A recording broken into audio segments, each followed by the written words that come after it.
ജീവിതത്തിൽ നടക്കുന്ന രണ്ടേ രണ്ട് കാര്യങ്ങളാണ് കർമ്മം ചെയ്യുകയും അതിൻ്റെ ഫലം അനുഭവിക്കുകയും. ഓരോ കർമ്മവും നമ്മൾ ഏത് മനോഭാവത്തോടെ ചെയ്യണമെന്നതും കർമ്മഫലത്തെ ഏത് മനോഭാവത്തോടെ അനുഭവിക്കണമെന്നതും അറിഞ്ഞാൽ ജീവിതം പൊതുവെ ശാന്തിയും സമാധാനവും നിറഞ്ഞതായിരിക്കും. ജീവിതത്തിൽ അപ്രതീക്ഷിതമായി നമ്മുടെ കണക്കുകൂട്ടലുകൾ തെറ്റിച്ചുകൊണ്ട് പലതും സംഭവിക്കുന്നത് സർവ്വസാധാരണമാണ്. നമ്മുടെ ഓരോ ആഗ്രഹത്തിനെയും അത് പ്രാവർത്തികമാക്കാൻ നാം നടത്തുന്ന ശ്രമത്തിനെയും എല്ലാം നമ്മൾ ശ്രദ്ധിക്കാത്ത അല്ലെങ്കിൽ അറിയാത്ത എത്രയോ ഘടകങ്ങൾ സ്വാധീനിക്കുന്നുണ്ട്.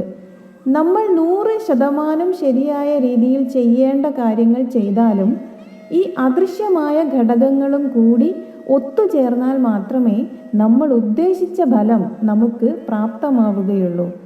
അതുകൊണ്ട് ചെയ്യുന്ന കർമ്മത്തിന് ഉദ്ദേശിച്ച ഫലം കിട്ടുമോ എന്നുള്ളത് പൂർണ്ണമായും നമ്മുടെ കയ്യിലല്ല. നമ്മുടെ നിയന്ത്രണത്തിലുള്ള കാര്യം ഏറ്റവും നന്നായി ചെയ്യാനുള്ള കാര്യം ചെയ്യുക എന്നത് മാത്രമാണ്. അതിൽ പൂർണ്ണ ശ്രദ്ധ കൊടുക്കാൻ ശ്രമിക്കുകയാണ് നാം ചെയ്യേണ്ടത്. ഒരു പരീക്ഷ ഏറ്റവും നന്നായി എഴുതിയാലും പേപ്പർ നോക്കുന്ന ആളും മാർക്ക് ലിസ്റ്റ് ഉണ്ടാക്കുന്ന ആളും ശ്രദ്ധിച്ചില്ലെങ്കിൽ പരീക്ഷയുടെ റിസൾട്ട് നാം ഉദ്ദേശിച്ചതുപോലെ വരില്ല. ഇത്തരം ബാഹ്യമായ കാരണങ്ങൾ പലതും നമ്മുടെ ഓരോ ലക്ഷ്യത്തെയും സ്വാധീനിക്കുന്നുണ്ട്. അങ്ങനെയുള്ളപ്പോൾ നാം നമ്മുടെ പ്രയത്നത്തിന് നാം ഉദ്ദേശിച്ച ഫലം തന്നെ കിട്ടുമെന്ന് ചിന്തിക്കുന്നതിൽ യുക്തിയൊന്നും തന്നെയില്ല. ഇത്തരം ബാഹ്യമായ കാരണങ്ങളെ നമ്മുടെ വഴിക്ക് കൊണ്ടുവരുന്നതിന് വേണ്ടിയാണ് നമ്മൾ ഓരോ പ്രവൃത്തിയും ഈശ്വര പൂജയായി ചെയ്യണം എന്ന് പറയുന്നത്.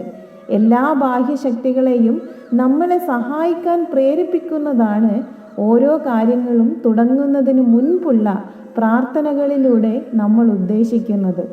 ഫലം വിപരീതമോ അനുകൂലമോ ആയേക്കാം എന്ന വിവേകം നമുക്കുണ്ടെങ്കിൽ ശരിയായ മനോഭാവത്തോടെ നമുക്ക് കർമ്മം ചെയ്യാൻ കഴിയും. അങ്ങനെ ചെയ്യുന്ന കർമ്മങ്ങൾക്ക് ഉണ്ടാകുന്ന ഫലത്തിൽ നിരാശപ്പെടാനോ ഒരു പരിധിയിൽ കൂടുതൽ സന്തോഷിക്കാനോ നമുക്ക് തോന്നുകയുമില്ല. അങ്ങനെയുള്ള ജീവിതം എപ്പോഴും സമാധാനം നിറഞ്ഞതായിരിക്കും.